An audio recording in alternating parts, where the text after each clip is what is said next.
The third one is rho z by rho r, rho z by rho theta, rho z by rho phi. Sorry, rho z. Rho z by rho z that becomes equal to this one only. We can interchange and then we can write simply because we are differentiating with respect to r. What is the constant derivative? Rho x by rho r that becomes cos theta.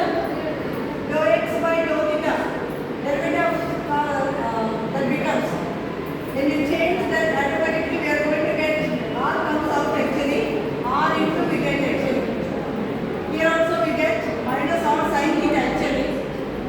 This is minus r sin theta and there is no z term so it becomes 0.